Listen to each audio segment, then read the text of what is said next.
Guys, welcome in Numinous educational academy. दोस्तों, आज का हमारा टॉपिक है एक्सरसाइज 1.2 एनसीईआरटी क्वेश्चंस। दोस्तों, इस वीडियो में हम बात करने वाले हैं एक्सरसाइज 1.2 के एनसीईआरटी क्वेश्चंस की, जो टाइप्स ऑफ फंक्शंस पे बेस्ड हैं। तो आइए अब इनको समझते हैं। आज हम बात करेंगे इस वीडियो में एक्सरसाइज 1.2 के क्वेश्चन नंबर 7 की। State whether the function is 1 1 onto और bijective, justify your answer. f such that R to R defined by f of x is equal to 3 minus 4x। तो आइए इसको अब समझते हैं। तो इस क्वेश्चन नंबर 7 में ये कहा जा रहा है कि जो हमारा दिया गया फंक्शन है f such that R to R जो डिफाइन किया गया है function f of x is equal to 3 minus 4x से हमें ये बताना है कि ये हमारा दिया गया फंक्शन 1 1 है, ऑन टू है या फिर बाइजेक्टिव है। तो यहाँ पे देखिए जो हमारा फंक्शन है f such that R to R जो डिफाइन किया गया function f of x is equal to 3 minus 4x से, तो सबसे पहले हम कंडीशन यहाँ पे चेक करेंगे 1 1 के लिए। तो फॉर 1 1 तो 1 1 कंडीशन के लिए मान लेते हैं, सपोज कर लेते हैं कि लेट x1, x2 दो एलिमेंट्स हैं जो बिलोंग कर रहे हैं इस R में, मतलब इस डोमेन में बिलोंग कर रहे हैं। आपको पता है कि this is domain and this is codomain, तो इस R में बिलोंग कर रहा है, डोमेन में मतलब बिलोंग कर गया। तो हम ये सपोज कर लेते हैं कि अगर फंक्शन f ऑफ x1 की वैल्यू f ऑफ x2 के इक्वल हो जाए, चूंकि हमारा दिया गया function f of x is equal to 3 minus 4x है, तो यहाँ पे f ऑफ x1 की वैल्यू क्या हो जाएगी 3 माइनस 4x1। सिमिलर वे में f ऑफ x2 की वैल्यू क्या हो जाएगी, क्योंकि इस x की प्लेस पे हम x2 रखें तो क्या हो जाएगा 3 माइनस 4x2। तो this implies that 3 minus 4x1 is equal to 3 minus 4x2।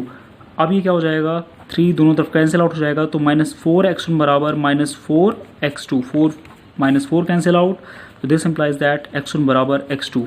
तो ये क्या शो कर रहा है x1 बराबर x2 कि डिफरेंट एलिमेंट की क्या है यहाँ पे डिफरेंट इमेज। आपको पता ही है कि जब डिफरेंट एलिमेंट की डिफरेंट इमेज हो तो दिया गया फंक्शन हमारा क्या होता है 1 1 होता है। तो हम यहाँ कह सकते हैं कि हेंस फंक्शन इज 1 1। तो हमारा फंक्शन क्या हो गया 1 1 हो गया। अब हम बात करेंगे फॉर ऑन टू कंडीशन के लिए। तो ऑन टू कंडीशन के लिए हम सपोज कर लेते हैं कि कोई एलिमेंट y है जो कि बिलोंग कर रहा है R में, इस R में, दैट इज को डोमेन में बिलोंग कर रहा है। तो यहाँ पे हमने सपोज कर लिया कि कोई y एक एलिमेंट है जो किसमें बिलोंग कर रहा है इस R कोडोमेन में, इस दिए गए फंक्शन के लिए इस R कोडोमेन में बिलोंग कर रहा है। तो अब ऑब्वियस सी बात है कि हम सपोज कर लेते हैं कंडीशन कि अगर हमारा function f of x y के इक्वल हो, और f ऑफ x दिया गया फंक्शन क्या है 3 माइनस 4x, वो किसके इक्वल हो जाए y के इक्वल हो जाए। तो यहाँ पे क्या हो जाएगा 3 minus 4x is equal to y।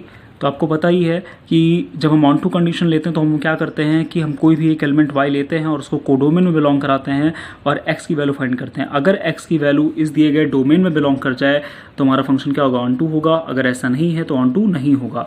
तो यहाँ पे फिलहाल देखिए अगर 3 minus 4x is equal to y है तो ये क्या हमें गिव करेगा, इसको आप सॉल्व करिए। तो ऑब्वियस सी बात है इस केस में ये क्या हो जाएगा 3 minus y is equal to 4x। तो दिस इम्प्लाइज दैट x की वैल्यू क्या आ जाएगी 3 माइनस वाई बाई 4, ये आ गया। तो ये क्या है विच इज़ रियल, ये क्या है एक रियल है, क्योंकि r डिनोट यहाँ कर रहा है रियल नंबर को, क्योंकि आपको पता है जो फंक्शन हमारा दिया गया है f r to r, this is the r is the real number. तो अब यहाँ पे y की आप कुछ भी वैल्यू ले लीजिए, चाहे आप सपोज करिए अगर मैं यहाँ 0 लेता हूँ, अगर मैं 0 लूँगा तो 3/4 एक रेशनल नंबर जो कि क्या है एक रियल नंबर में भी बिलोंग करेगा, क्योंकि वो रियल नंबर भी होता है, क्योंकि रियल नंबर में तो इंटीजर भी आएगा, आपका रेशनल नंबर भी आएगा, रेशनल सबके सब कॉम्बिनेशन होंगे रियल नंबर में। तो ऑब्वियस सी बात है अगर मैं यहाँ पे 0 लूँ 1 लूँ, सपोज करिए 1 रखता हूँ, तो 3 माइनस 1 दैट इज 2/4। तो यहाँ पे क्या जाएगा 1/2 कैंसिल आउट करने पे वो भी वैल्यू क्या करेगी इस डोमेन में बिलोंग करेगी। सपोज करिए अगर मैं यहाँ पे 3 लेता हूँ तो 3 माइनस 3 क्या हो जाएगा 0/4, और 0/4 मतलब दैट इज 0। 0 भी क्या होगा एक रियल नंबर होगा जो इस डोमेन में बिलोंग कर रहा है। मतलब ये कह सकते हैं कि y की एवरी वैल्यू के लिए, हर एक वैल्यू, चाहे आप y की कुछ भी वैल्यू ले लीजिए, तो for every value of y belonging to its co domain there is a pre image in its domain होगी, तो फंक्शन हमारा क्या होगा ऑन टू होगा।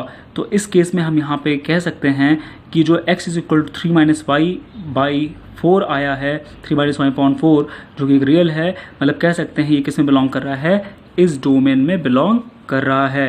तो इस डोमेन में जब बिलोंग कर गया तो हम कह सकते हैं यहाँ पे कि for every value of y belonging to its codomain there is a pre-image in its domain. Hence function is on to. तो ऑब्वियस सी बात है y की किसी वैल्यू के लिए क्या कर रहा है, जो भी y की आप कुछ भी वैल्यू लेंगे इस कोडोमेन में, तो जो x की वैल्यू आएगी हमारी वो किस में बिलोंग करेगी, इस डोमेन में बिलोंग करेगी. जब इस डोमेन में बिलोंग कर जा रही है दैट मीन्स फंक्शन हमारा क्या हो गया, ऑन टू हो गया. मतलब यहाँ पर range is equal to codomain हो गई. जब रेंज बराबर कोडोमेन हो गई that is function is onto. तो इस दिए गए क्वेश्चन में आपने ये देख लिया कि जो हमारा क्वेश्चन था, जो दिया गया फंक्शन था जिसमें हमें ये दिखाना था कि ये फंक्शन 1 1 है, ऑन टू है, फिर बाइजेक्टिव है. तो हमने यहाँ पे दो कंडीशन तो चेक कर ली कि हमारा दिया गया फंक्शन 1 1 है और प्लस ऑन टू है.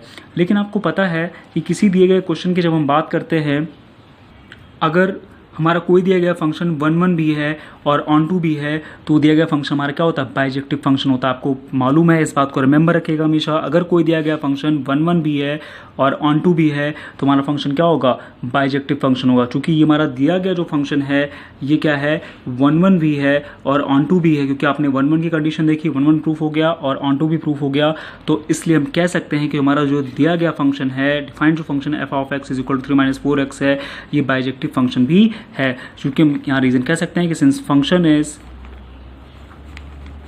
1 1 and onto so function is bijective. क्योंकि हमारा दिया गया फंक्शन 1 1 भी है और ऑन टू भी, इसलिए फंक्शन क्या होगा, बाइजेक्टिव होगा. तो thank you so much guys. अगले वीडियो में हम अगले क्वेश्चन पे बात करेंगे.